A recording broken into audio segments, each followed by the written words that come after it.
2013, Ratha told me a story that he said truly happened in Thailand. At that time, he was working at a factory near a temple along a road where large 10-wheel container trucks frequently passed. One day, a tragic accident occurred at that very location. A husband and his pregnant wife were riding a motorcycle to visit a temple. They were not going to the same temple where a previous accident had happened. They were heading to a different one. The wife was heavily pregnant and sitting behind her husband as they rode along the road. When they reached the exact point where an earlier crash had once taken place, a 10-wheel container truck suddenly slammed into them with tremendous force. The impact was so powerful that the truck dragged both husband and wife a very long distance before crushing them against the temple gate. The husband died instantly. The pregnant wife also died, along with the unborn child she was carrying. Ratha said he saw the aftermath with his own eyes. The distance the truck dragged them was incredibly far. Police officers and medical teams arrived quickly. The authorities immediately blocked the road and did not allow anyone to pass until the investigation was finished. The condition of the bodies was horrifying. Ratha said they were badly destroyed from the impact. A large crowd gathered, watching in shock, and people remained there until late at night. Eventually, the police took the container truck away for further investigation. The victims' bodies were released to their family for funeral rites. After that, workers began spraying water to wash and clean the road. That was when something strange happened. One of the workers who was washing the road suddenly panicked and ran to the side, as if trying to avoid something. His face turned pale. The people nearby asked him what was wrong. He said he saw another container truck speeding forward and crashing violently, just like the accident that had already happened. But no one else saw anything. The road was completely empty. By around 11 p.m., the cleaning was finished. The temple gate area was restored, and everyone went home. The place became silent. Then, close to 2 a.m., nearly 30 monks came out from the temple together. They began chanting prayers to calm the spirits and prevent the ghost from haunting the area. 2 days later, even before 6 p.m., very few people dared to ride past that road. The atmosphere felt heavy and frightening. Occasionally, a single motorcycle would pass quickly. One evening, someone noticed a motorcyclist riding slowly through the area. After the tragic accident in 2013 in Thailand, the temple eventually closed its gates. For 2 days, everything remained quiet. Then, 2 days later, at around 2 p.m., chanting could suddenly be heard loudly throughout the temple grounds. Ratha heard the sound clearly from his workplace. Curious and uneasy, he walked over to look. When he opened the temple gate, he saw many people gathered inside, chanting prayers together. Feeling confused, he approached someone and asked what was happening. A person who knew the full story explained to him. Since the accident had occurred, the spirits of the husband and wife had reportedly gone to bow before a monk around 4 a.m., asking for help to transfer their souls and be reborn. The monk had arranged a religious ceremony to help release them. When Ratha heard this, he immediately thought that the ghost must be haunting the area. Along the roadside, some residents had even prepared food and water offerings for the spirits. However, Ratha himself was not too afraid. At night, he never went outside anyway, so he felt relatively safe. 10 days later, something else happened. A co-worker of Ratha's, who usually went home instead of sleeping at the workplace like Ratha did, left work at around 5 p.m. to drive home. His name was Uncle Fu. That evening, Uncle Fu experienced something terrifying. He later told the other workers, "If anyone wants to go sprinkle holy water or wear a sacred necklace, do it. Those two spirits are haunting people badly." Uncle Fu explained that while driving along the dark road, he saw 2 people riding a motorcycle ahead of him. The road was very dark, so he turned on his high beams to help them see more clearly. After driving a short distance, the motorcycle seemed to slow down strangely, almost as if it were moving backward. His car got closer to them. He thought about rolling down his window to ask where they were going. He was about to press the button to lower the window, but something stopped him. Uncle Fu said that when he looked carefully, the person driving the motorcycle had no head. The woman sitting behind him also had no head. That was when he realized he was being haunted. Terrified, he grabbed the Buddha amulet necklace he was wearing and held onto it tightly while continuing to drive forward. Suddenly, he began to lose his sense of direction. He no longer recognized the road. He did not know where he was driving. Panicking, he tried reversing the car. At that moment, a large tree branch suddenly fell right in front of his vehicle, blocking the way. There were houses nearby, so he stopped the car and began praying. Then his phone rang. It was his mother. She asked, "Where are you?" You left work a long time ago. It's almost 10 p.m. Why aren't you home yet? Uncle Fu replied that he was on his way home, but somehow could not recognize the road. His mother did not believe him. She asked, "Where exactly are you? Have you been drinking?" Uncle Fu insisted that he had not. Then his mother said something chilling. "Why do I hear a man and a woman laughing happily near you?"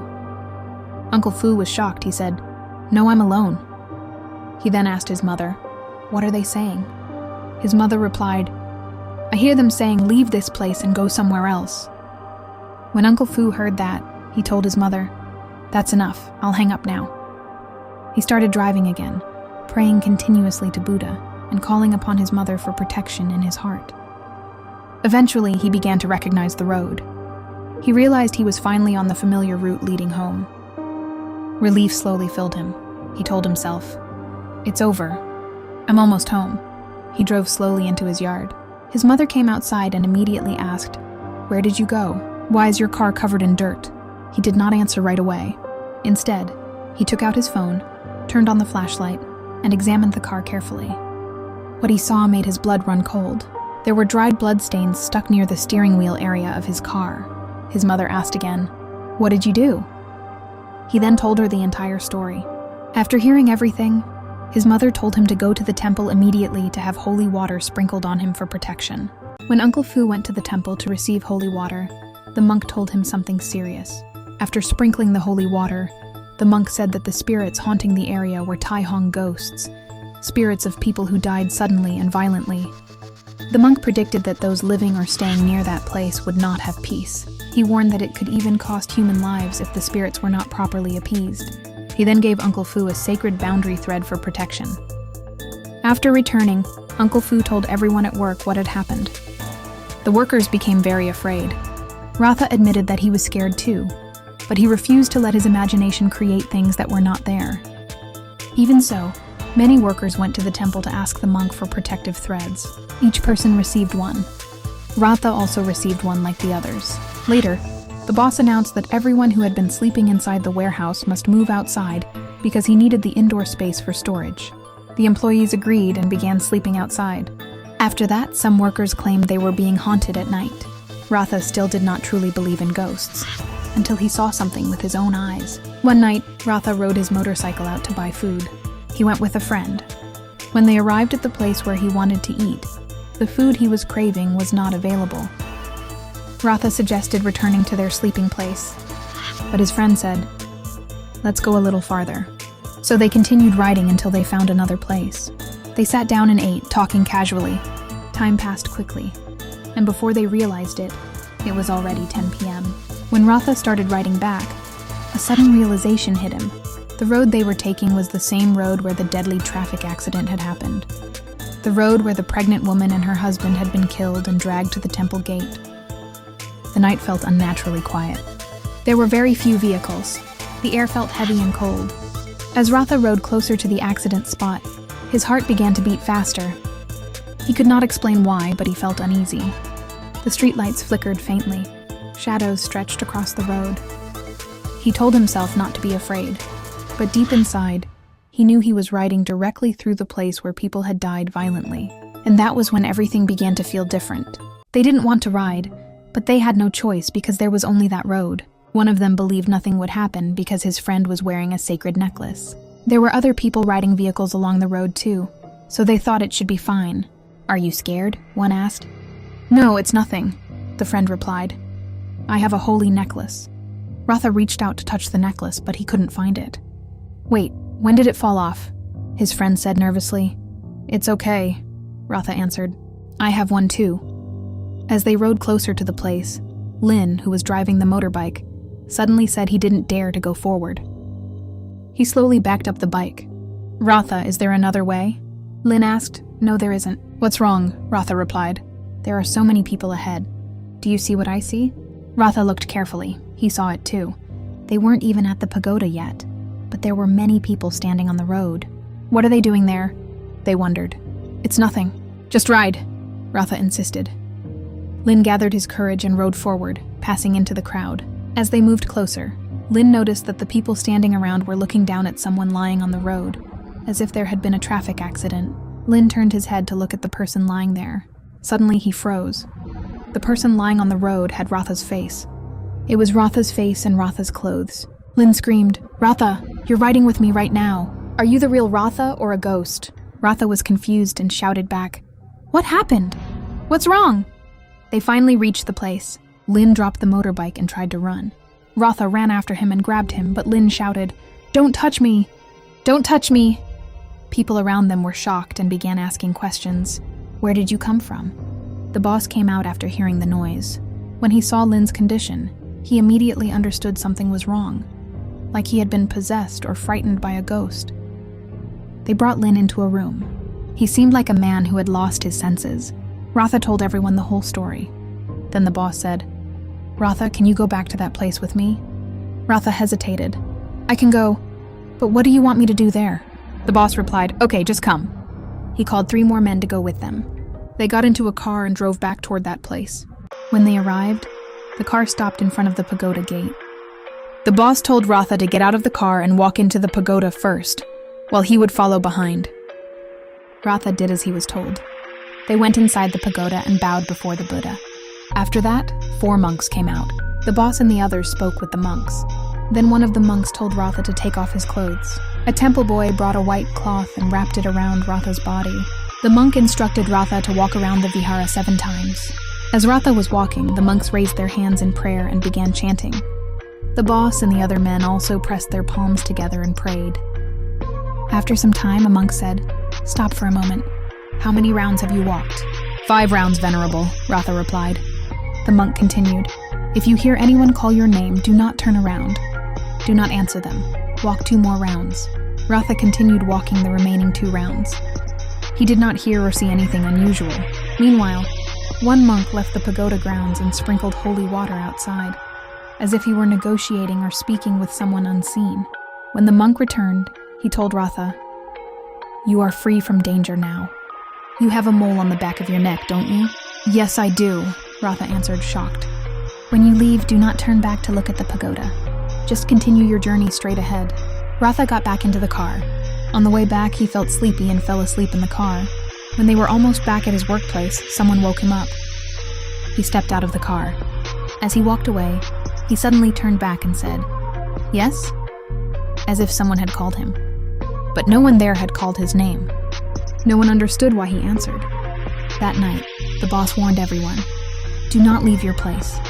If you hear any sounds, do not go out. Chant prayers." Until morning, nothing happened. But later, people said that Rotha had shouted for the main gate to be opened.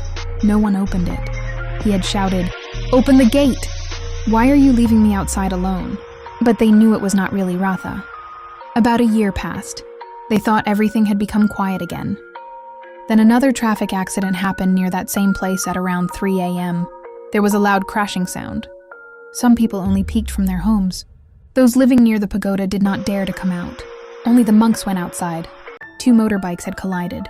The riders were arguing. "You hit me!" One shouted. "No, you hit me," the other replied. While arguing, the first man saw a husband and wife standing nearby and said, "If you don't believe me, ask that couple over there." The couple was standing in front of the pagoda gate. The man was holding his pregnant wife's hand. The 2 men who had the accident did not know that the couple were ghosts. They walked over to ask them. The ghostly husband said, "I didn't see who hit who. I don't know. But now my wife is having stomach pain. Can you help us cross the road to the pagoda?" Hearing that a pregnant woman was in pain, the 2 men stopped arguing and decided to help. One held the ghost wife's hand, while the other watched for cars so they would not get hit again. They helped them cross the road. But the man holding her hand felt something wet and sticky. He looked down. It was blood. He wiped his hand and muttered, "What is this?" When they turned to look at the couple they had just helped, the husband and wife stood there and waved goodbye. As they waved, the wife's head suddenly fell off. Her arms dropped. The husband's head fell backward. The 2 men froze in horror, then ran into the pagoda. The monks saw them and sprinkled holy water on them. The monks then said, "A husband and wife died here before." The story spread again that the ghosts were haunting the place. The monks performed another blessing ceremony and rebuilt the pagoda fence. 3 or 4 months after rebuilding, something even stranger happened.